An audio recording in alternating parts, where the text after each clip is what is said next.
You can steal love, you can buy power, but you can't cheat time. The headlights came out of nowhere on County Road 47, two sets cutting through the October darkness like surgical blades. Ethan Cole had maybe 3 seconds to realize this wasn't some drunk teenager playing chicken before the SUVs boxed him in, forcing his delivery van into the gravel shoulder with the precision of a military operation. "What the heck?" Ethan muttered, hands steady on the wheel despite his racing heart. 23 years of fixing cars had taught him to stay calm when things went sideways. But when 4 men in ski masks poured out of those vehicles like they'd done this before, calm became a luxury he couldn't afford. The passenger door of his van exploded inward. Hands grabbed him, hauling him onto the cold asphalt before he could even think about reaching for the tire iron under his seat. "Ethan Cole?" The voice was muffled behind black fabric, but there was something familiar about it. "Yeah, that's him. Wait, what do you want? Money? The van?" Ethan's knees hit the pavement hard enough to send shockwaves through his spine. "Take whatever you need, but..." The first baton caught him across the ribs. The second one found his shoulder blade. By the third strike, Ethan had stopped trying to negotiate and started trying to breathe. "This is what happens," the familiar voice said, stepping closer, "when you don't know your place." Through the haze of pain, Ethan caught a glimpse of something that made his whole body freeze. On the wrist of the man standing over him, glinting in the headlight glare, was a vintage Rolex Submariner with a distinctive scratch across the face. He'd seen that watch 1,000 times at backyard barbecues, birthday parties, Christmas dinners. Rick Santoro, his wife's tennis partner, the guy who always brought expensive wine and told stories about the old days on the force. "Santoro sends his regards," the man said, raising the baton one more time. The world went dark to the sound of gravel crunching under retreating footsteps and engines fading into the distance. Ethan woke up to fluorescent lights and the smell of disinfectant. His ribs felt like broken glass every time he breathed, and his left eye was swollen shut. But he was alive, which seemed like a minor miracle considering the alternative. "Mr. Cole." A woman's voice, professional and patient. "I'm Agent Dana Morrell, FBI. We need to talk." Ethan turned his head carefully, taking in the middle-aged woman sitting beside his hospital bed. She had the kind of face that missed nothing and forgave less. Her badge was clipped to a sensible black blazer, and her expression suggested she'd seen enough police brutality to recognize it when it landed in her lap. "FBI?" Ethan's voice came out as a croak. "What's the Bureau want with a busted-up mechanic?" "We've been investigating Lieutenant Rick Santoro for racketeering. Funny thing is, your attack happened about 6 hours after we started surveillance on his known associates." Agent Morrell leaned forward slightly. "You want to tell me why 4 men would want to beat you half to death on a back road?" Ethan stared at the ceiling tiles, counting the holes in the acoustic panels. Rick Santoro, the man who'd been sleeping with his wife for God knew how long. The man who'd just tried to have him ended. "Don't know any Rick Santoro," he lied smoothly. "Must have been random. Wrong place, wrong time." Agent Morrell's expression didn't change, but something in her eyes sharpened. "Mr. Cole, random doesn't usually involve 4 men and 2 vehicles. Random doesn't usually leave you alive." "Yeah, well, maybe I got lucky." She stood up, leaving a business card on the bedside table. "When you're ready to stop lying to yourself, give me a call. These people don't usually miss twice." After she left, Ethan lay in the dark hospital room, thinking about that Rolex and the man who wore it. Rick Santoro had tried to have him ended, which meant Rick knew about the marriage, knew about Marissa, and had decided that Ethan was a problem worth solving permanently.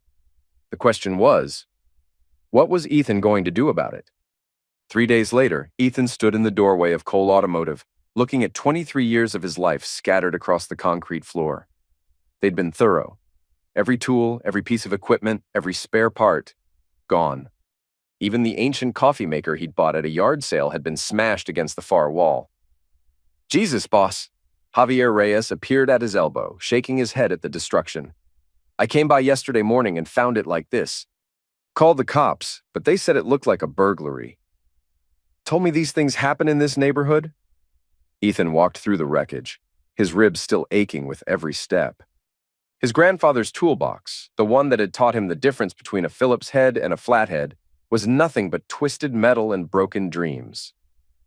"You see who did it?" he asked. Nah, but Javier glanced around nervously. I was at Mickey's bar last night, saw your wife there. Ethan stopped moving. Marissa was at Mickey's? Yeah, in the back booth, with that cop, Santoro. They were real cozy, boss. Real cozy. Mickey's bar was 3 blocks from the shop, a dive that served cheap beer and minded its own business. It was also the kind of place Marissa would never be caught dead in, unless she was celebrating something. How cozy? Ethan asked. Kissing, touching, laughing. She had her hand on his chest like... Javier trailed off, looking uncomfortable. Like they'd been doing this a while, you know? Ethan nodded slowly. The pieces were falling into place now. Marissa and Rick. Rick and whoever was paying him enough to justify attempted homicide. His wife and a corrupt cop, probably planning their future while he was supposed to be 6 feet under. Javi, you still got that delivery van? Yeah, why? I need to check something. They walked to the back of the lot where Javier's battered Ford sat covered in primer spots and good intentions. Ethan popped the hood and felt around until he found what he was looking for, the dash cam Javier had installed after some kid threw a rock through his windshield 6 months ago. This thing been running all week? Ethan asked. Yeah, automatically saves everything to the memory card. Why? Ethan pulled out the SD card and held it up to the light. Because I think we just found our insurance policy. Back at Javier's apartment, they huddled around an old laptop, fast-forwarding through hours of boring road footage until they found the night of the attack. The timestamp showed 11:47 p.m. when 2 SUVs appeared in frame, forcing the van off the road. There, Ethan said, pausing the video. Freeze it right there. The image was grainy, but clear enough. In the last frame, before the camera went dark, you could make out part of a license plate on the lead SUV. The first 3 characters were visible. POL, followed by numbers that marked it as part of the city's police fleet. Son of a witch, Javier whispered. They used department vehicles. Ethan sat back, a cold smile spreading across his face. Rick Santoro thought he was dead. Marissa thought she was a widow.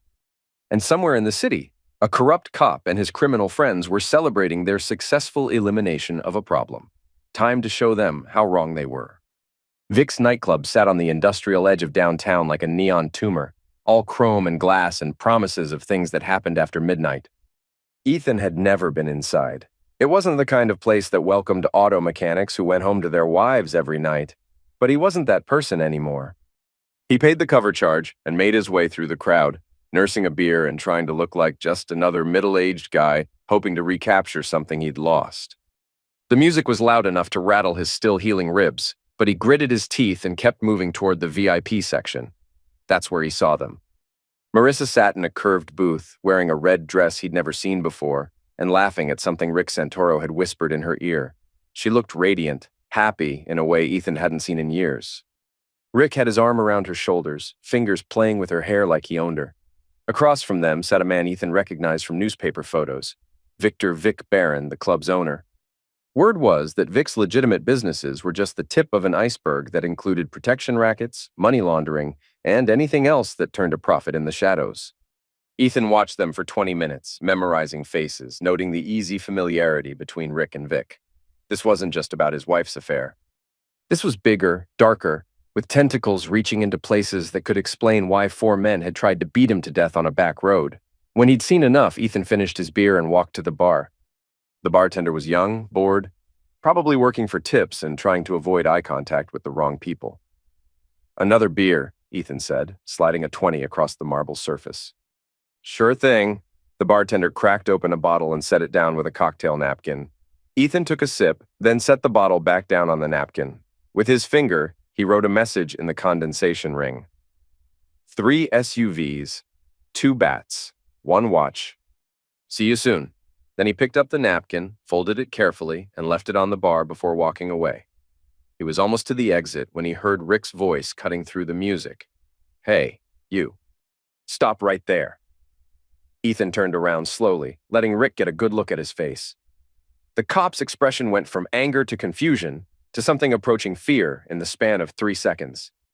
Ethan? Rick's voice was barely audible over the bass line. But you're... dead? Ethan shrugged. Yeah, that was the plan, wasn't it? Rick started to stand up, but Ethan was already moving toward the exit. Behind him, he could hear raised voices, urgent whispers, the sound of a cell phone being dialed. Let them panic. Let them wonder how much he knew, how much he could prove, how long he'd been watching. The real fun was just getting started. 2 weeks later, the first crack appeared in Vic Barron's empire, courtesy of an anonymous tip to Channel 7 News about health code violations at 3 restaurants in the Little Italy district. The violations weren't serious. A few points off here and there, nothing that couldn't be fixed with a modest fine, but the coverage was devastating. Ethan watched the noon broadcast from Javier's couch, eating a sandwich while a perfectly coiffed reporter stood outside Gino's pizzeria talking about a pattern of negligence in establishments linked to local businessman Victor Barron. How'd you know about the health thing? Javier asked. Used to fix the ventilation system at Gino's. Saw some things that made me lose my appetite. Ethan took another bite. Sometimes all you need is to point people in the right direction. The next crack came 3 days later, when the Detroit Free Press ran a piece about property tax irregularities at 2 of Vic's nightclubs. Again, nothing criminal, just enough bureaucratic red tape to cost time and money to untangle. Ethan was methodical about it, like rebuilding an engine. You didn't just tear everything apart at once. You identified the key components, figured out how they connected, then applied pressure to the weakest points until the whole system started to shake. Meanwhile, Javier had been busy with his own assignments. The kid had a talent for being invisible, for hanging around police precincts and parking garages with a camera phone and infinite patience. Got some good stuff yesterday, Javier reported, scrolling through photos on his phone. Rick met with 3 guys behind the Riverside warehouse. 2 of them got priors for pills trafficking. Ethan studied the images. Rick Santoro, supposedly clean cop, shaking hands with known criminals in the kind of place where legitimate business didn't happen. Print them out, Ethan said. All of them. High resolution.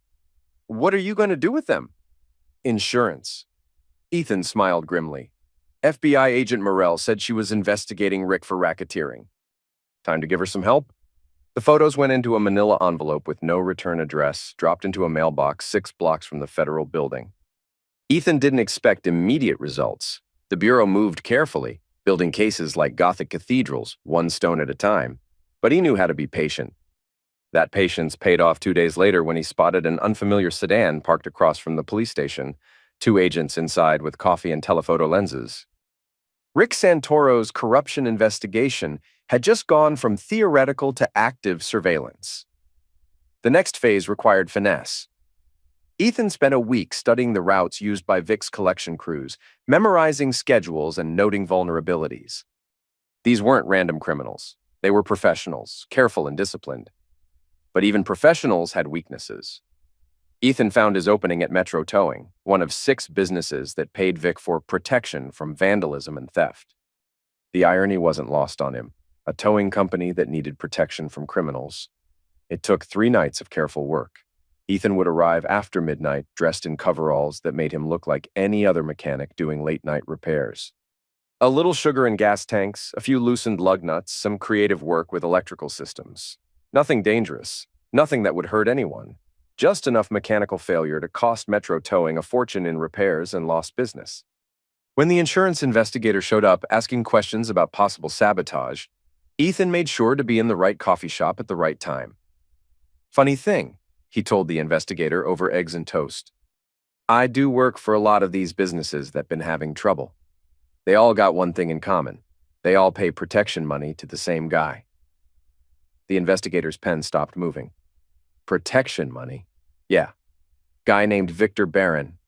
Owns that club downtown. Word is if you don't pay, bad things happen to your business. And you think this sabotage is connected? Ethan shrugged. I just fix cars, man. But if I was looking for someone who benefits from these businesses having problems, I might start there. 3 days later, Metro Towing's insurance was canceled. Within the week, 2 other companies in Vic's protection network received similar notices. The insurance companies didn't want to pay claims on businesses that seemed to attract an unusual amount of misfortune. Suddenly, Vic's clients weren't just paying for protection. They were paying for repairs, replacement vehicles, and new insurance policies. The profit margins that made protection attractive began to evaporate. Ethan watched the financial pressure build from a distance, like a mechanic listening to an engine develop a knock. You couldn't always see the problem, but you could hear it coming. Agent Donna Morell looked tired when she slid into the booth across from Ethan at Murphy's Diner. It was 6 a.m. on a Thursday, early enough that the only other customers were truckers and shift workers who minded their own business. "You've been busy," she said without preamble. "Have I?" Ethan sipped his coffee, keeping his expression neutral. Anonymous tips, convenient photographs, insurance investigators who suddenly know exactly which questions to ask. Agent Morell leaned forward. "I've been doing this for 15 years, Mr. Cole. I know the difference between coincidence and orchestration. Maybe you just got lucky with your investigation. My investigation has been stalled for 8 months. Then you get beaten half to death, and suddenly, evidence starts falling out of the sky." She opened a manila folder and spread photos across the table. Rick Santoro meeting with known criminals, exchanging envelopes, shaking hands in shadowy parking. Lots. These are very professional quality photographs. Ethan looked at the images without changing expression. Looks like Rick's been a busy boy. The question is, what do you want? Justice. No. Agent Morell shook her head. Justice is what happens in courtrooms. What you want is revenge. And while I appreciate the intelligence you've provided, I can't have civilians running parallel operations that might compromise federal investigations. Ethan set down his coffee cup carefully. What if I told you I could give you something that would wrap up your whole case? Something that would put Rick Santoro and Victor Barron away for 20 years? I'd say that depends on what you're asking for in return. Time. Give me 2 more weeks to finish what I started, and I'll hand you a federal case so clean and complete that your boss will probably give you a promotion. Agent Morell studied him for a long moment. What kind of federal case? Ethan reached into his jacket and pulled out a small black ledger, placing it on the table between them. Agent Morell opened it and began reading, her eyebrows climbing steadily higher. Where did you get this? She asked. Let's just say I have friends in low places. That's Victor Barron's personal accounting of protection payments, money laundering, and interstate smuggling operations. Names, dates, amounts, everything your prosecutors need to turn RICO charges into slam dunks. And you just happen to acquire this through legal means? I happen to acquire it. The legal means are between me and my conscience. Ethan leaned back. The question is, do you want to arrest some middle management criminals and hope they flip? Or do you want to roll up the entire operation from the bottom to the top? Agent Morell closed the ledger and looked at him. 2 weeks.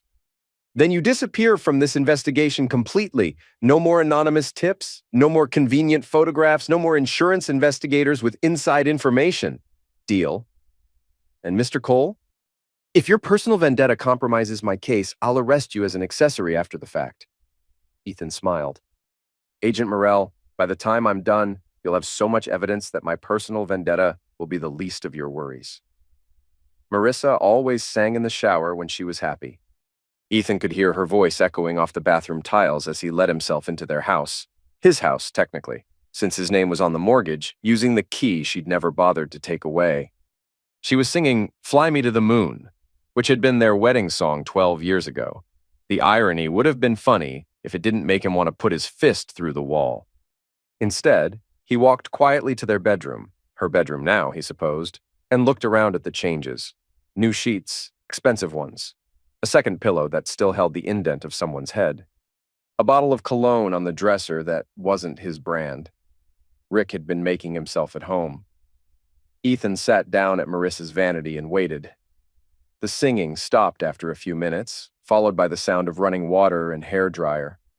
When Marissa finally emerged from the bathroom, wearing a silk robe that probably cost more than most people made in a week, she stopped dead when she saw him. Ethan?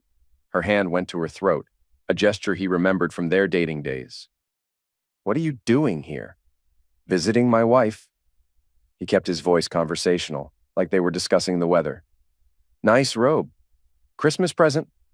She pulled the belt tighter, as if modesty could somehow change the situation. I thought you were dead?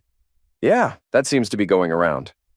Ethan stood up slowly, letting her see the healing bruises on his face, the careful way he moved to protect his ribs. Sorry to disappoint you. I don't know what you think you know, but I know Rick Santoro tried to have me ended. I know you've been sleeping with him for months, maybe longer. I know you're living in a condo downtown that he pays for. Ethan took a step closer. What I don't know is whether you knew he was going to try to homicide your husband. Marissa's face went pale, then red, then settled into something approaching defiance. You have no proof of anything. Actually, I do. Ethan reached into his pocket and pulled out his phone, queuing up a video file. Javier's pretty good with electronics. Amazing what you can do with a wireless camera these days. He hit play. The screen showed Marissa in this very room, 3 nights ago, talking on the phone while she got dressed for what was obviously a date. Can't keep doing this, Rick. Someone's going to notice. Marissa's voice was clear, intimate. When are you going to leave, Susan, and make this official? Rick's voice came through the phone speaker, tinny but audible. Soon as we get this Cole situation handled permanently. Guy's becoming a problem we can't ignore. What kind of problem? The kind that asks too many questions and knows too many people. Don't worry about it, baby. After tomorrow night, you won't have to worry about Ethan ever again. The video ended. Marissa stood frozen, staring at the phone like it was a poisonous snake. Interesting conversation, Ethan said mildly. Jury's going to love it. You can't. She swallowed hard. That's illegal recording. It won't hold up in court. Maybe not. But it'll sure make the evening news interesting. Ethan pocketed the phone. Can you imagine? Local woman caught on tape discussing husband's homicide. That'll look great in the society pages. Marissa sat down heavily on the bed, her composure finally cracking. What do you want, Ethan? I want you to understand something. The man you've been sleeping with isn't just a corrupt cop. He's part of something bigger, something that's going to bring down a lot of people when it falls apart. Ethan moved to the window, looking out at the house they'd bought together, when the future seemed full of possibilities. And it is going to fall apart, Marissa, very soon. I never meant for what? For me to get hurt? For me to find out? For me to survive? Ethan turned back to face her. Which part exactly did you not mean? She didn't answer, which was answer enough. Ethan walked to the door, then paused.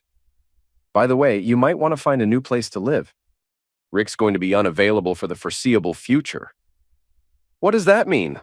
But Ethan was already gone, leaving Marissa alone with her silk robe and her guilty conscience. The final piece of the puzzle fell into place on a Tuesday morning, when Javier called with news that sent adrenaline surging through Ethan's system like liquid lightning. Boss, you need to get down here right now. Channel 7 is setting up cameras outside the federal courthouse. Ethan arrived to find Dana Morell on the courthouse steps, flanked by suits who looked like they could bench press small cars. Behind them, news crews jockeyed for position while photographers snapped pictures of what was clearly going to be a major announcement. Ladies and gentlemen, Agent Morell began, her voice carrying across the crowd. This morning, federal agents arrested 14 individuals in connection with a multi-year racketeering investigation targeting corrupt police officials and organized crime figures in the Detroit metropolitan area. Ethan felt a smile tugging at the corner of his mouth as Agent Morell continued. Among those arrested were Lieutenant Rick Santoro of the Detroit Police Department, alleged crime boss Victor Barron, and 12 associates involved in protection rackets, money laundering, and interstate smuggling operations. The reporters erupted in questions, but Agent Morell held up her hand for silence. The investigation, which began 8 months ago, was greatly aided by evidence provided by confidential informants and concerned citizens who chose to come forward rather than allow corruption to flourish in their community. Ethan's phone buzzed. With a text from Javier, "Turn on Channel 7 right now." He pulled up the live stream on his phone just in time to see footage of Rick Santoro being led out of his house in handcuffs, his face hidden behind his jacket as photographers captured every step. Then came Victor Barron, looking significantly less confident than he had in his nightclub, followed by a parade of associates and enablers. But the image that made Ethan's heart race was the final one. Marissa Cole, also in handcuffs, being helped into a federal transport vehicle while neighbors watched from their doorways. His phone rang. Agent Morell. "Thought you'd want to know," she said without preamble. "We picked up your wife this morning. Conspiracy to commit attack. Money laundering, accessory to attempted homicide. The evidence you provided was very thorough." What evidence? Ethan asked innocently. The recordings, Mr. Cole, the ones that clearly establish her knowledge of the attempt on your life. There was a pause. Funny thing, though. The audio quality is so good that our technical experts think they might have been made with professional-grade surveillance equipment, the kind that costs more than most civilians would have access to. Huh, that is funny. Mr. Cole, I want to be very clear about something. This investigation is closed. The people who tried to end you are going to prison for a very long time. Your wife is going to prison. Justice, as you put it, has been served. I understand. Do you? Because if any of these people have mysterious accidents while they're awaiting trial, or if evidence surfaces suggesting that this was anything more than a straightforward law enforcement operation, I will personally make your life very complicated. Agent Morrell, I'm just a mechanic who got beat up on a back road. I wouldn't know how to orchestrate anything more complicated than an oil change. The line went quiet for a moment. Then, take care of yourself, Mr. Cole, and maybe find a new hobby. 6 months later, Ethan stood in the doorway of Cole Automotive, looking at the transformation. New equipment lined the walls, modern diagnostic computers hummed in the background, and 3 additional bays accommodated the steady stream of customers who'd materialized after Victor Barron's protection rackets disappeared. Boss, Javier called from under the hood of a BMW. Mrs. Patterson's here about her Camry. Mrs. Patterson owned the flower shop 2 blocks over, one of many small businesses that had suddenly found themselves with extra money to spend on maintenance and repairs now that they weren't paying tribute to criminals. Tell her it'll be ready by 5, Ethan called back, then returned to his paperwork. The insurance settlement from the original vandalism had been generous, but the real windfall came from the city contracts that opened up when Vic's network of corrupt businesses collapsed. Funny how quickly legitimate work appeared when illegitimate competition disappeared. The bell above the door chimed, and Ethan looked up to see a familiar figure. Agent Dana Morrell, looking more relaxed than he'd ever seen her, wearing jeans and a casual blazer instead of her usual federal uniform. Agent Morrell, this is a surprise. It's just Dana now. I'm off duty. She looked around the shop approvingly.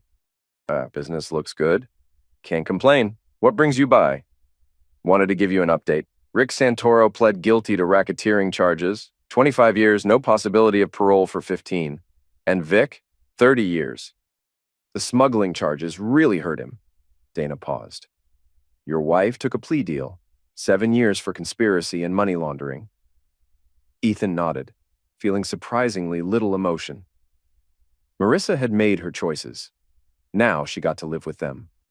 There's something else, Dana continued. Rick's been talking, trying to reduce his sentence. He claims the whole thing was orchestrated by someone with inside knowledge of police procedures and federal investigation techniques. That's interesting, Ethan said carefully. He says someone fed him information that led to mistakes. Someone who knew exactly how to manipulate evidence and witnesses to build a federal case. Dana's eyes met his. Someone who might have had help from current or former law enforcement. Any idea who? Dana smiled. Not a clue. And frankly, I don't care. Rick Santoro is a corrupt cop who tried to commit homicide. The fact that his victim was smarter than he expected doesn't change that. She turned to go, then paused at the door. By the way, there's a detective position opening up in the financial crimes unit. They're looking for someone with an analytical mind and experience in complex investigations. You interested? Ethan laughed. I'm just a mechanic, Dana. I fix things that are broken. Yeah, she said, looking back at him with something approaching respect. I noticed. After she left, Ethan returned to his paperwork, but his mind wandered to the events of the past year. Rick Santoro in federal prison, probably wondering how a simple auto mechanic had outmaneuvered a supposedly sophisticated criminal operation. Vic Barron discovering that money and connections meant nothing when the FBI had recordings of you discussing interstate smuggling. Marissa learning that betrayal was a knife that cut both ways. The bell chimed again, and Javier appeared with a cup of coffee and a newspaper. Thought you'd want to see this, boss. He spread the paper on the counter, revealing a front-page story about corruption trials and the dismantling of organized crime networks. Ethan glanced at the headline, then pushed the paper aside. Ancient history, Javi. We got cars to fix. But as he returned to his work, Ethan allowed himself one moment of satisfaction. Rick Santoro had tried to eliminate a problem by having him beaten to death on a back road. Instead, he'd created something much more dangerous, a patient, methodical enemy who understood that revenge wasn't about violence. It was about consequences. The afternoon sun slanted through the shop windows, casting long shadows across the concrete floor. Outside, the city hummed with the kind of honest commerce that flourished when corruption was eliminated. Inside Cole Automotive, Ethan Cole worked on another broken engine, whistling softly to himself. He was fixing things one repair at a time.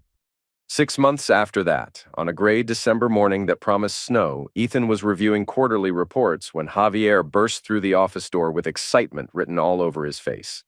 "Boss, turn on the TV. Channel 7. Right now." Ethan picked up the remote and flicked to the local news, where a familiar reporter stood outside the federal courthouse once again. In a stunning development, federal prosecutors announced today that the conviction of Lieutenant Rick Santoro has led to a broader investigation of police corruption throughout the metropolitan area. Using evidence gathered during the original case, investigators have now charged 6 additional officers and 3 city officials with charges ranging from bribery to racketeering. Ethan muted the television and leaned back in his chair. The gift that kept on giving. Rick's desperation to reduce his sentence had led him to implicate everyone he'd ever worked with, creating a daisy chain of arrests that would clean up the city's police department for a generation. "That's beautiful, boss," Javier said admiringly. "Even from prison, that bastard's still doing your work for you." "Not my work, Javi. Justice's work." Ethan turned back to his reports. "I'm just a mechanic, remember?" But that afternoon, as he was closing up the shop, Ethan made one final stop. The city cemetery was quiet, most visitors having paid their respects and gone home to warm houses and hot dinners. He walked the familiar path to his grandfather's grave, the one marked with a simple stone that read, "Thomas Cole, he fixed things." "Hey, Grandpa," Ethan said, brushing snow off the headstone. "Thought you'd want to know. The shop's doing real good. Got more work than we can handle. Honest customers, no one trying to shake us down." The wind rustled through the bare trees, carrying the scent of winter and the promise of spring to come. "Turns out those lessons you taught me about patience and precision, they work on more than just engines." Ethan smiled. "Sometimes the best way to fix something broken is to let it fall apart first, then rebuild it the right way." He stood there for a few more minutes, thinking about the past year and the roads that had led him to this moment. Rick Santoro would spend the next 15 years minimum behind bars, learning that corruption had consequences. Victor Barron would discover that crime really didn't pay, at least not in the long run. And Marissa would have plenty of time to think about the choices that had brought her to a federal prison cell. As for Ethan, he had his shop, his work, and the satisfaction of knowing that sometimes the good guys really did win. He walked back to his truck, started the engine, and drove home through the gathering snow. Tomorrow, there would be more cars to fix, more problems to solve, more honest work to be done. But tonight, justice had been served, and that was enough.